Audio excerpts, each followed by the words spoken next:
विधिमंडळाचं पावसाळी अधिवेशन सुरू झालंय। याच पार्श्वभूमीवरती राज्य सरकारनं काही महत्त्वाचे निर्णय घेतलेत। शिवाय एआयच्या अभिनव उपक्रमाबाबत देखील सरकारनं मोठं पाऊल उचललंय। सोबतच पिकांच्या नुकसानीच्या आकडेवारीसाठी आता ड्रोनचा वापर आणि इतर काही महत्त्वाच्या बातम्यांचा आढावा आपण महाविजनच्या या बुलेटिनमध्ये घेणार आहोत। नमस्कार, मी देवयानी आणि तुम्ही बघताय मुंबई तक। सुरुवातीला नजर टाकूयात हेडलाईन्सवर। पावसाळी अधिवेशनात महिला शेतकऱ्यांना कायदेशीर शेतकरी दर्जा देणारं विधेयक मांडणार, पावसाचा अंदाज पाहून पेरण्या करण्याचं मुख्यमंत्र्यांचं आवाहन। महाराष्ट्राचा महा एआय उपक्रम देशात अभिनव ठरणार, शासकीय कामात गती आणि पारदर्शकता येणार। सर्वाधिक किमतीच्या पिकांच्या नुकसानीच्या आकडेवारीसाठी आता ड्रोनचा वापर, बैठकीत मुख्यमंत्र्यांनी आदेश दिले। बेस्ट प्रशासनानं तयार केलेला कायापालट प्रस्ताव तातडीनं शासनाकडे सादर करून त्यास मंत्रिमंडळाची मान्यता मिळवून देण्याची ग्वाही उपमुख्यमंत्र्यांनी दिली आहे।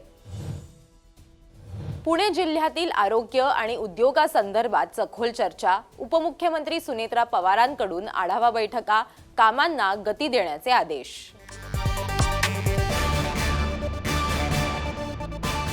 सुरुवातीला बातमी आहे विधिमंडळाच्या पावसाळी अधिवेशनातून।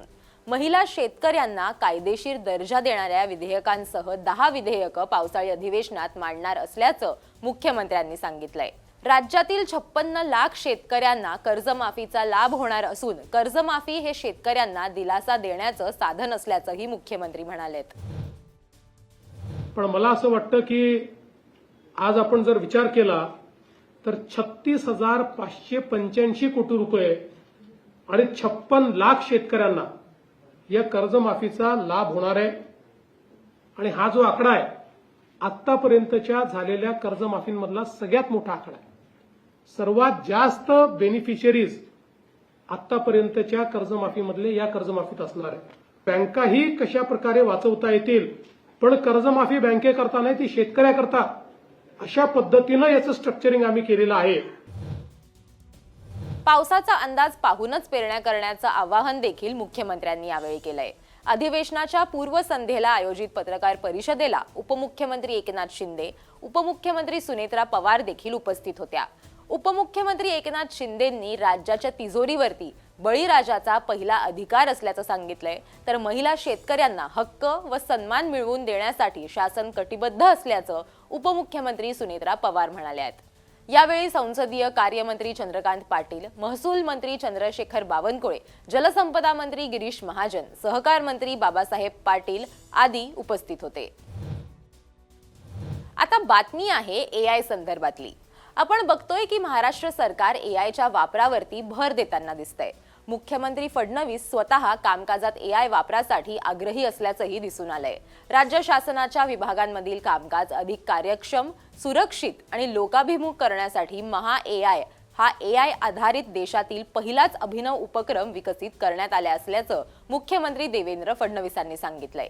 लवकरच या उपक्रमाची अंमलबजावणी राज्यातील विविध विभागात होणार आहे। या माध्यमातून शासकीय कामकाजातील पत्रव्यवहार, टिप्पण्या, अहवाल तयार करणं, शासकीय कामांचं भाषांतर, दस्तऐवजांचं सारांश तसंच शासकीय ज्ञानभंडारातील माहिती शोधणं यासारखी कामं अधिक वेगानं आणि अचूकपणे करता येणार असल्याचंही मुख्यमंत्र्यांनी सांगितलंय। विधान भवनात महा एआय प्लॅटफॉर्म बाबत बैठक पार पडली। यावेळी उपमुख्यमंत्री एकनाथ शिंदे, मंत्री गिरीश महाजनांसह वरिष्ठ अधिकारी उपस्थित होते। आता पुढची बातमी ही शेतकऱ्यांसाठी अतिशय महत्त्वाची आहे। राज्यातील सर्वाधिक मूल्य असलेल्या पिकांच्या नैसर्गिक आपत्तीत होणाऱ्या नुकसानीच्या अचूक आकडेवारीसाठी सरकारनं एक मोठं पाऊल उचललंय। आगामी काळात संबंधित विभागानं ड्रोनद्वारे सर्वेक्षण करावं, ज्यामुळे शेतकऱ्यांना झालेल्या नुकसानीची अचूक माहिती मिळेल आणि पीक विमा कंपन्यांना भरपाई देताना कोणतीही अडचण येणार नाही, असं मुख्यमंत्री देवेंद्र फडणवीसांनी सांगितलंय। जळगाव जिल्ह्यातील केळीबाग नुकसानी संदर्भात विधान भवनात नुकतीच एक बैठक पार पडली। केळी पिकांच्या नुकसानीबाबत विमा कंपन्यांनी स्थानिक प्रशासनानं केलेली नोंद तपासून घ्यावी। Real time data, Maharashtra remote sensing application सेंटरचा डेटा आणि सॅटेलाइट डेटा तपासून घेऊन तात्काळ भरपाईची कार्यवाही करण्याचे आदेश देखील मुख्यमंत्र्यांनी यावेळी दिलेत। बैठकीला उपमुख्यमंत्री एकनाथ शिंदे, मंत्री गिरीश महाजन, मंत्री दत्तात्रय भरणे, मंत्री गुलाबराव पाटील, मंत्री मकरंद जाधव, मंत्री संजय सावकारे, मंत्री भरत गोगावलेंसह इतर लोकप्रतिनिधी आणि वरिष्ठ अधिकारी उपस्थित होते. बेस्ट उपक्रमाच्या सक्षमीकरणासाठी आणि कर्मचाऱ्यांच्या विविध प्रलंबित मागण्यांबाबत उपमुख्यमंत्री एकनाथ शिंदेंच्या अध्यक्षतेखाली नुकतीच एक बैठक पार पडली. या बैठकीत बेस्ट कर्मचाऱ्यांच्या हिताचे अनेक महत्त्वाचे निर्णय घेण्यात आलेत. बेस्ट प्रशासनानं तयार केलेला कायापालट प्रस्ताव तातडीनं सादर करून त्याला मंत्रिमंडळाची मान्यता मिळवून देण्याची ग्वाही उपमुख्यमंत्र्यांनी यावेळी दिली आहे.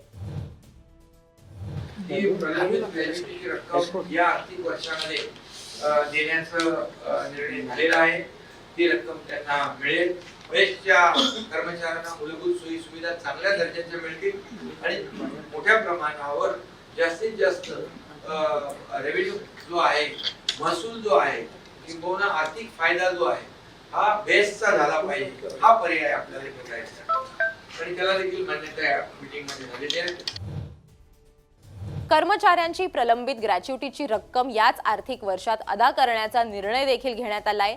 तसंच नवीन वेतन करार होईपर्यंत अंतरिम दिलासा म्हणून बेस्ट कर्मचाऱ्यांना दरमहा 3,000 आणि वेट लीजवरील कर्मचाऱ्यांना 2,000 हंगामी वाढ देण्यास मान्यता देण्यात आली आहे.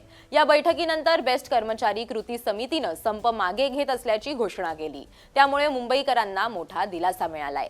यावेळी परिवहन मंत्री प्रताप सरनाईक, आमदार सचिन अहिर, आमदार मुरजी पटेल, मुंबई महापालिका आयुक्त अश्विनी भिडे, बेस्टच्या महाव्यवस्थापक सोनिया सेठी तसंच बेस्ट कर्मचारी कृती समितीचे पदाधिकारी उपस्थित होते.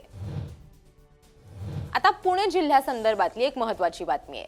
पुणे जिल्ह्यातील सार्वजनिक आरोग्य विभाग तसंच उद्योग विभागाशी संबंधित आढावा बैठक उपमुख्यमंत्री सुनेत्रा पवारांनी घेतली आहे. पहिली बैठक सार्वजनिक आरोग्य विभागाशी संबंधित होती. या बैठकीला मंत्री प्रकाश आबिटकर, मंत्री संजय राठोड उपस्थित होते. पुणे महानगरपालिका हद्दीवाढीनंतर समाविष्ट झालेल्या 3 प्राथमिक आरोग्य केंद्र व 18 उपकेंद्रांच्या स्थलांतराचा प्रश्न, नवीन प्राथमिक आरोग्य केंद्र व उपकेंद्रांना मंजुरी तसंच आरोग्य संस्थांसाठी आवश्यक पदनिर्मितीसह विविध विषयांवरती चर्चा करण्यात आली. सर्वसामान्यांना दर्जेदार व सुलभ आरोग्य सुविधा उपलब्ध व्हाव्यात यासाठी विविध प्रस्तावांच्या अंमलबजावणीला गती देण्याचं उपमुख्यमंत्री पवारांनी सांगितलंय. दुसरी बैठक पुणे जिल्ह्यातील चाकण, हिंजवडी, रांजणगाव, तळेगाव आणि बारामती MIDC परिसरातील विकास कामं तसंच नागरिकांच्या विविध प्रश्नांबाबत उद्योग मंत्री उदय सामंतांसोबत पार पडली. औद्योगिक क्षेत्रांना सर्वांगीण विकास आणि नागरिकांना मूलभूत सुविधा उपलब्ध करून देण्याच्या दृष्टीनं संबंधित विभागांना आवश्यक सूचना दिल्या. या होत्या या आठवड्यातल्या काही महत्त्वाच्या बातम्या. तुम्हाला हा व्हिडिओ कसा वाटला ते आम्हाला कमेंट करून नक्की सांगा आणि अर्थातच मुंबई तकला सबस्क्राईब करायला विसरू नका.